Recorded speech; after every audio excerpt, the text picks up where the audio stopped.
안녕하세요. 강남부동산TV의 박성환입니다. 오늘은 전자책 전문 출판업체인 뉴페이퍼를 통해 지난 2012년 출간했던 저의 실무중심 부동산 사례 분석의 내용 중 단독주택을 매도한 경우에 정원수 등의 소유 관계가 어떻게 되는지 알아보도록 하겠습니다. 강의 순서는 사례를 들어 문제 제기를 한 후 법률과 판례에 근거하여 분석을 한 후에 결론을 내는 순서로 하겠습니다. 먼저 사례를 보면 A는 서울시 강남구 역삼동에 있는 비소유의 고급 단독주택을 매수하기로 하고 매매계약서를 작성한 후 잔금까지 모두 지급하였습니다. 그런데 이사를 준비하기 위하여 매수한 주택을 방문해보니 매도인 측에서 주택의 정원에 있는 정원석과 잘 가꾸어진 정원수들을 옮기려고 작업 중이었습니다.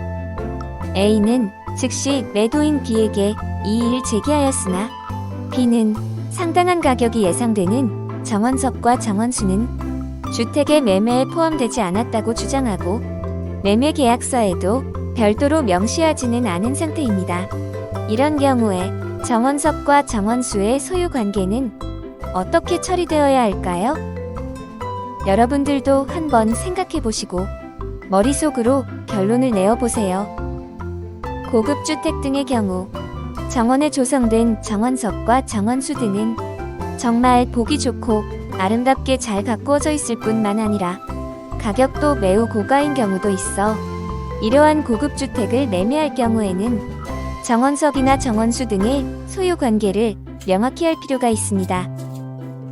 민법에서는 제99조에서 토지 및 그 정착물은 부동산이다 라는 규정과 제100조에서 물건의 소유자가 그 물건을 상용에 공하기 위하여 자기 소유인 다른 물건을 이에 부속하게 한 때에는 그 부속물은 종물이며 종물은 주물의 처분에 따른다는 규정을 두고 있습니다.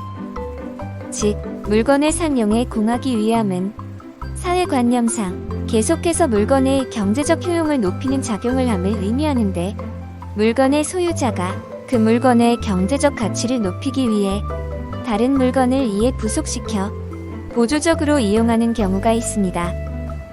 이러한 경우에 그 물건을 주물이라고 하고 보조적인 물건을 종물이라고 하는데 주물과 종물은 경제적 운명도 같이 하게 됩니다. 또한 토지의 정착물이란 토지에 고정되어 있어 쉽게 이동할 수 없고 토지에 고정되어 사용되는 물건들을 말하는데 보통 건물이나 돌담, 수목, 교량 등이 이에 해당되지만 정원석은 토지로부터 쉽게 분리하여 이동할 수 있으므로 토지의 정착물이 아닌 별개의 독립된 물건으로 볼 수도 있으나 다른 한편으로는 정원석은 물건의 상용에 공하기 위하여 자기 소유인 다른 물건을 이에 부속하게 한 때에는 그 부속물은 종물이며 종물은 주물의 처분에 따른다는 민법 제100조의 규정에 따라 주택 정원의 효용을 높이기 위해 부속되어 있는 주택의 종물에 불과하다고 볼 수도 있습니다.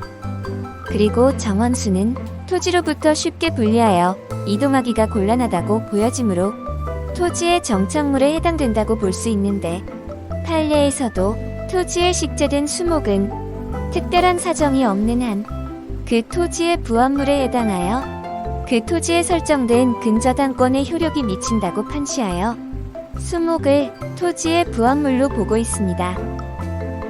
결국 매매계약서를 작성할 때에는 계약서나 확인설명서 등에 또는 별도의 특약사항 등으로 정원수나 정원석 등 고가나 소중한 물건에 관해 반드시 매매 물건의 포함 여부 등 소유 관계를 명시하여야 후에 분쟁의 소지를 방지할 수 있습니다. 이상의 분석 결과에 의한 결론으로 정원석과 정원수는 특별히 매매계약서에 특약사항으로 소유관계를 명시하지 않았다면 모두 주택과 함께 매수인 A에게 이전된다고 봅니다.